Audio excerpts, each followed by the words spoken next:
Welcome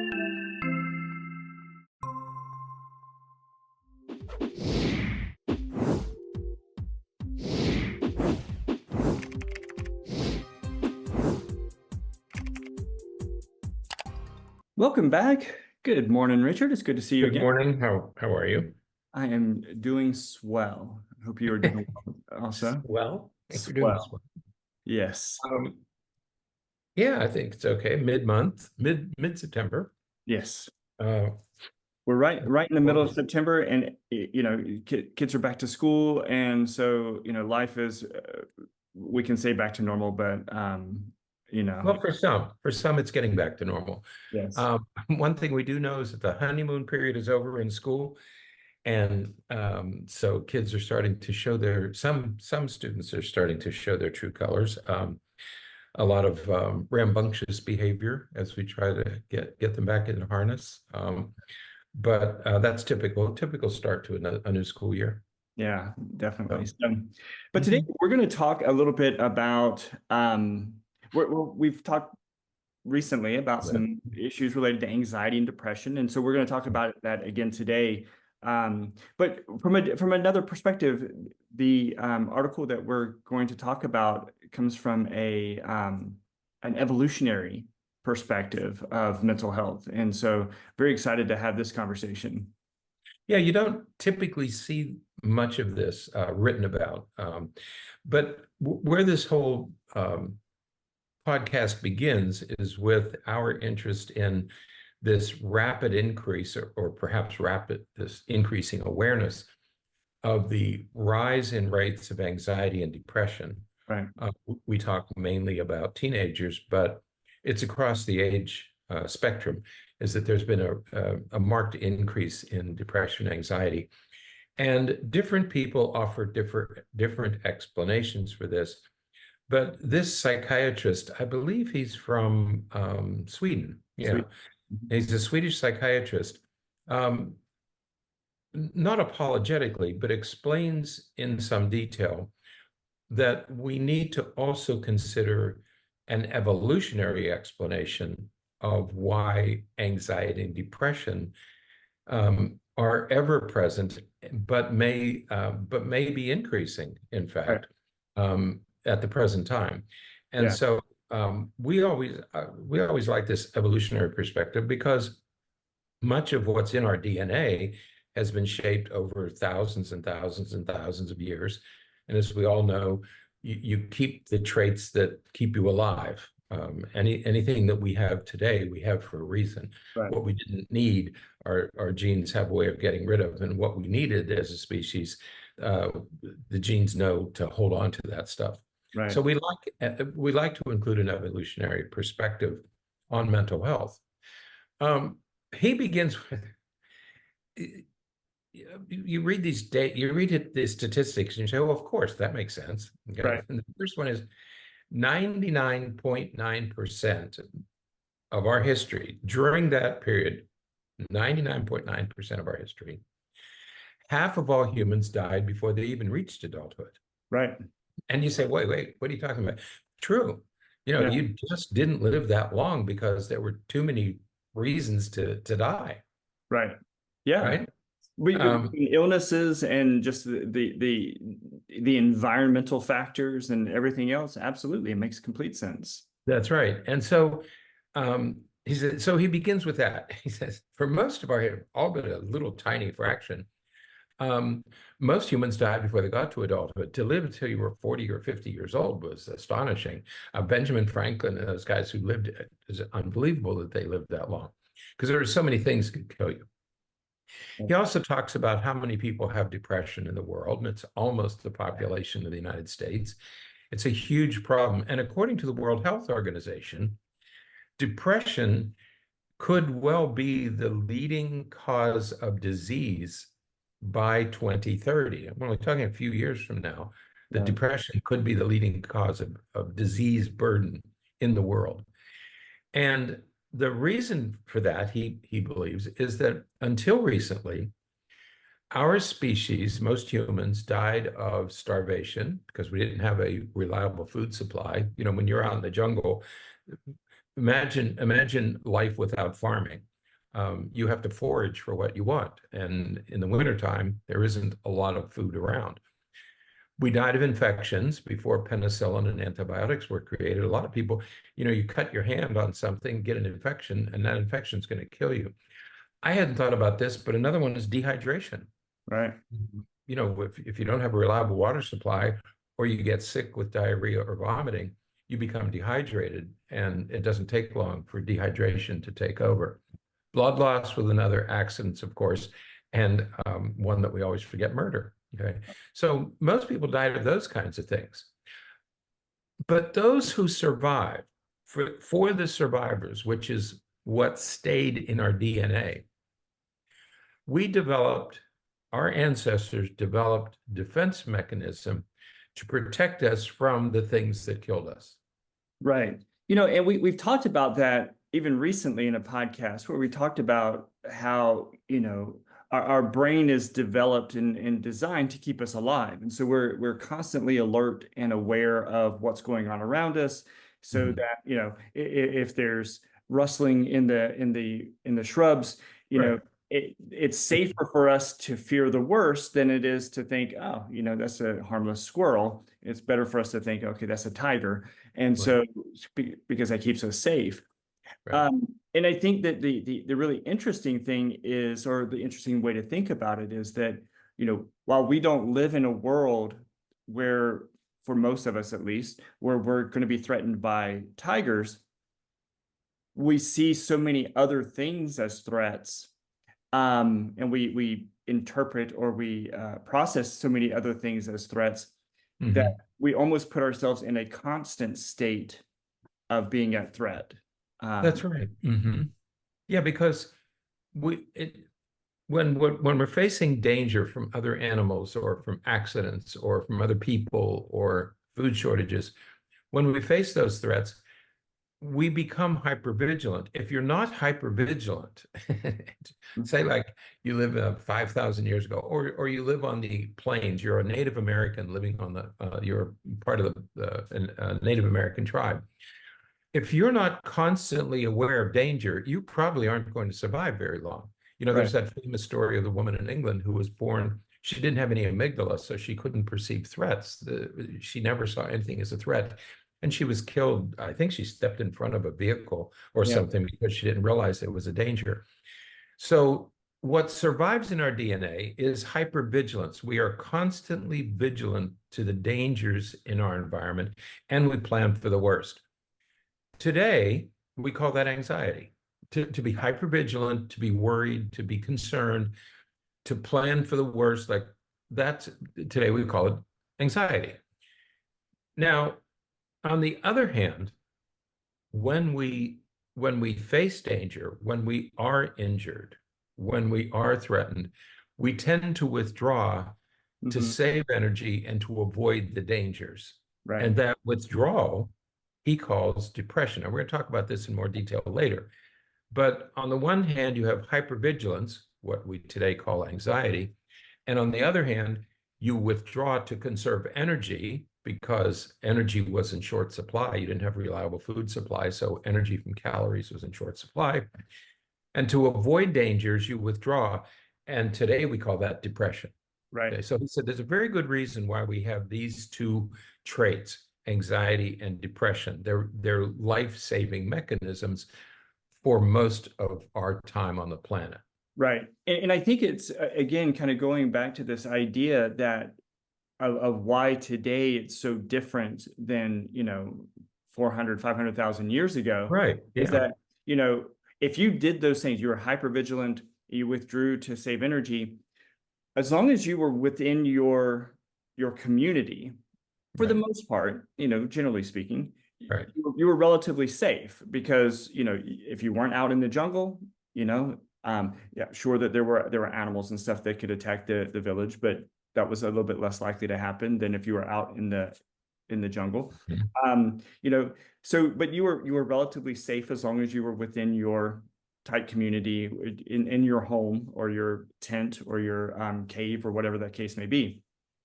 Today, even when you do those things, even when you withdraw and you stay in your home, to avoid dangers, to avoid all that stuff, it's not exactly, you don't exactly necessarily feel safe at home because, Right. you know, we have, you know, we talked about bullying before, you know, back in the day, you could go to school and you could be bullied at school, but the goal was just to get home. If you got home, you were safe. You know, the bullies Right. can't get you at home. Well, now they can because, Right. you know, um, bullying on social media and things like that. So I think it exacerbates all of this, all of these issues. It makes the depression and the anxiety even worse because Right. not only are we experiencing more because we're living longer, but we're also experiencing more because there are more things that we interpret as stress and we can't get away from it. It's all the natural things that our body does to try to stay away from it. It's, you know, we don't have that anymore. And so while it's maybe not so surprising that so many people have depression and anxiety when we think about it this way, what's really surprising is that how many people don't have anxiety and depression. And that becomes the interesting question because if you think about it, if you think about what he's saying, it makes perfect sense. Anxiety and depression are not character flaws. Okay, Right. don't think of them as character flaws. Don't think of them as problems. They have been for most of human history, they have been necessary for survival. The people who had anxiety and the people who withdrew, who were depressed, they were the survivors. So those traits got passed on. Okay. Those of us who have 5 digits in one hand, those traits get passed on. So he's advising us, he's saying, stop for a moment. Don't think of anxiety and depression as weaknesses or character flaws because we need them for survival. And without them, we probably wouldn't exist as a species. Now, the question then becomes, if we're not facing dangers today, like starvation, murder, dehydration, injury, accidents, infections, if we're not facing those things, why do we still have anxiety and depression? Well, because unbeknownst to our genes, our DNA, our brains, there are still things that threaten us in Mhm. today's world. There are still things that make us anxious, Right. that produce stress. There are still things that bother us. There are things that happen to us that cause us to withdraw. Right. And so the brain doesn't distinguish between fear or anxiety produced by a wild animal and fear that is produced by an angry teacher or an angry friend or an angry family member. Or the Um, consequences of not paying your bill, paying of your not paying a bills, bill, or right? yeah, any of those things. Or you get a letter in the mail, you're going to be fined, or you're going to be discharged, you're going to be in trouble because you didn't pay a bill, Yeah. you forgot to pay a bill, and you got a threatening letter. That creates stress, and the brain doesn't distinguish between a poisonous snake and a late bill. Okay, stress is stress. All right, so we still have stressors, and so we maintain anxiety and depression. Okay, um, so the question becomes, why why do we still have anxiety and depression, and what should we do about it? So if we see Right. them as normal human functions that are important for survival, what should we do when we experience anxiety and depression in our world today? Right. We're not trying to escape wild animals. Right. And see, and I think that the distinction is so important because wild animals are very concrete. They're very it's a very obvious threat. It's a physical thing that's there. Whereas, you know, worry about or stress about not paying your bills, that's Right, that's psychological. That's emotional, that's mental. And you know, so the nature of the anxiety and fear is very different because one comes from internal and one comes from external. If you're right, thinking about poisonous snakes and tigers and bears and all that kind of stuff, that's something that you can look at, you can hear that, you can feel that, all of that. right. if you're worried about your bills, or you're upset about a relationship, or you're distressed about your job, those things are psychological. That's internal. And that is much more difficult, again, to escape and to watch out for. So you're right. When we talk about all of this, and we're thinking about the anxiety and depression that it elicits, we have to think about how do we treat that? What are we going to do about that? And one of the first things is something that we talk about very, very often, and that is, we have to get into good daily routines and habits and lifestyle decisions, like exercising. Right. We know there has been tons of research that has repeatedly shown that exercise is an effective treatment for mild to moderate, at least mild to moderate anxiety and depression. Mhm. Um, and then if you combine it with medication, it's even more powerful. But in the very least, exercise helps alleviate and sometimes even prevent symptoms of anxiety and depression in people. That's right. And I like the way he just comes right out. He sort of begins the whole discussion of what do we do about anxiety and depression? If we shouldn't, I mean, in a way, he's arguing we shouldn't try to prevent anxiety and depression altogether because we need them for survival. They are there for a reason. And, Right. and one of the things he's saying is, if you want to deal with mild to moderate depression and anxiety, the simplest thing to do is to exercise. Yeah. It's been demonstrated over and over again that regular exercise is a very effective treatment for mild to moderate anxiety and depression. And if you combine exercise with medication, it's a powerful treatment, a powerful intervention Mhm. for anxiety and depression. And that's really all you need to do. That would take care of it. If you just rely on medication, you're going to get some relief, but that's not going to get you where you want to be.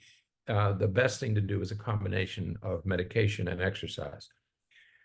What I'm more interested in is what he talks about with inflammation, Right. because that's where we get right to the present day.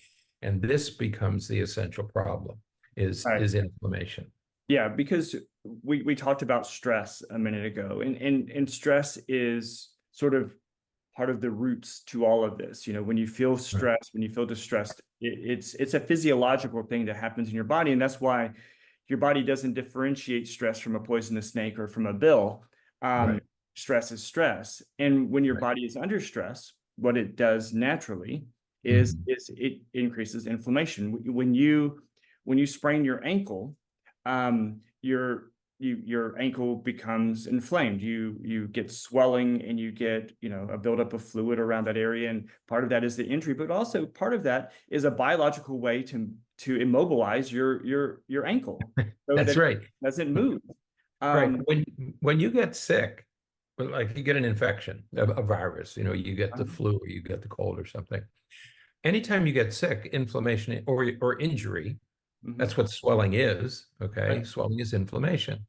When this happens, when you're injured, when you are sick, you get a virus, you get a bacterial infection, the brain responds by down regulating your mood and your motivation, your drive. Okay. We feel sick and we just want to stay, I just want to stay in bed today. I just want to be on the sofa and do nothing. This makes sense from an evolutionary standpoint because you want to save energy to fight the infection, to fight the damage. Okay. And at most of our history, right. we didn't have a lot of energy because we didn't have a lot of calories. Not We were excess. skinny. We We were didn't have skinny. excess. Right. Right? We didn't have excess energy. And so we didn't have excess calories. So you conserve the energy Mhm. by becoming less active. All right. And so anytime there's illness, sickness, injury, your whole system downregulates to save energy. You stay quiet so you conserve your energy to fight the problem. Right.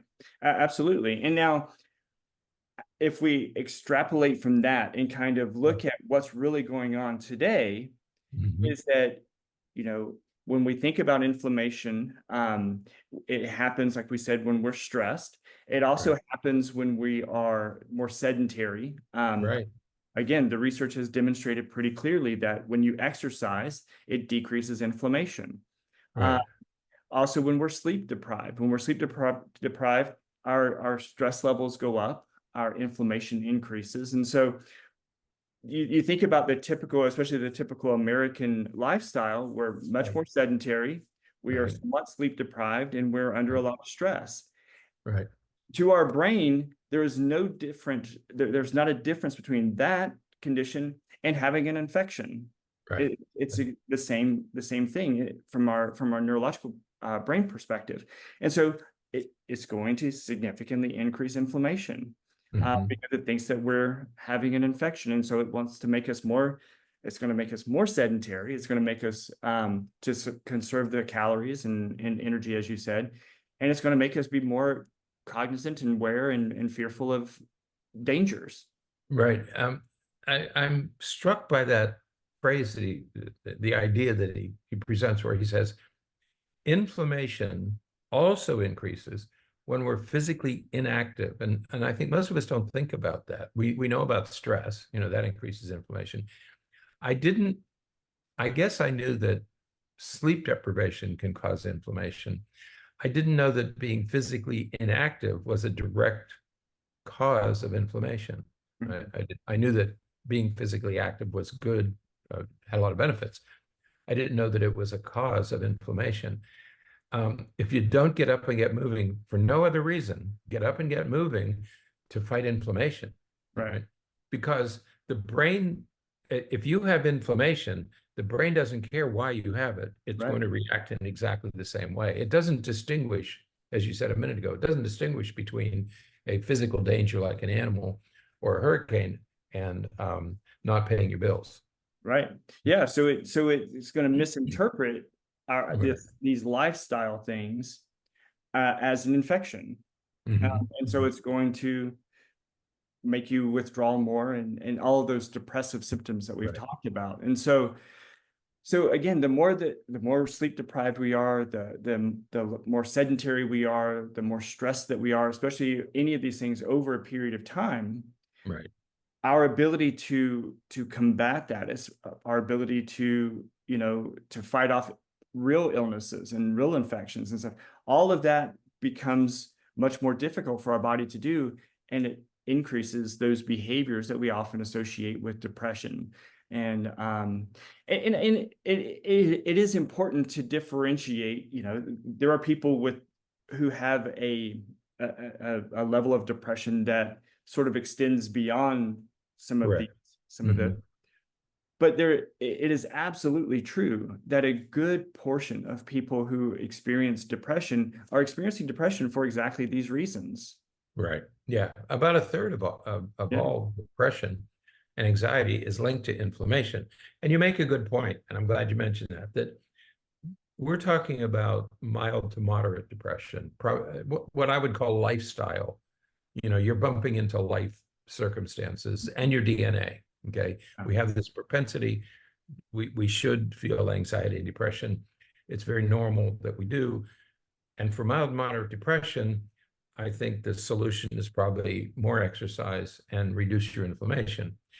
That said, there is a severe depression that may require a very different treatment. Right. And we're not saying that all depression is caused, but about a third, about 30 or 40% of all of these anxiety and depressive episodes are linked in some way to inflammation. Right. Okay? There are other types. And it may be beneficial for you to use a combination of medication, which reduces your symptoms, and then start battling the inflammation with exercise and lifestyle changes. Absolutely. And I've certainly had patients who had even more severe depression and Hmm. find exercise and some of those better lifestyle things, and certainly Right. regulating sleep and things like that, as significantly beneficial. It doesn't alleviate all of the symptoms by itself, Hmm. but as you said earlier, especially when you combine it with medication, it's even more powerful. But There's another quote that we'll sort of wrap this up with, and from an evolutionary perspective, the author says it is difficult to think of a more depression-genic lifestyle than our current one. The way that we live life right now, it's almost a direct path, if we're not careful, to depressive symptoms. We laugh. Well, no, I don't laugh. You laugh all the time about my technology skills and my relationship with technology. But as I was walking through the house this morning thinking about today's podcast, I'm thinking, man, there's so much stuff that's bombarding me every day from the internet. You open something up, and you're just bombarded by it. It's like a fire hose coming at you every single day. And to me, that's stressful, being bombarded with. I'm telling you, it was so much easier when you didn't have this fire hose of information coming at you every day. You had to go out and look for it in libraries and museums. Right. Today, you sit in front of a computer screen, and it just is overwhelming. It's all there. Yeah. It's just overwhelming. So we are creating an inflammation-inducing environment. Yeah. When I was growing up, and I know we're running out of time, when I was growing up, I had one family member worked and the other family member stayed home and took care of everything. Today, Right. you have two family members working flat, full tilt, and kids who are pressured with high stakes testing.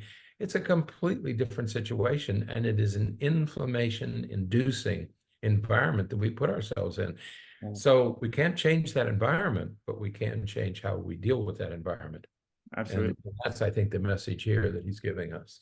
Yeah. And the number one recommendation is regulating your sleep and exercising. Get out and move. You have to get out and move.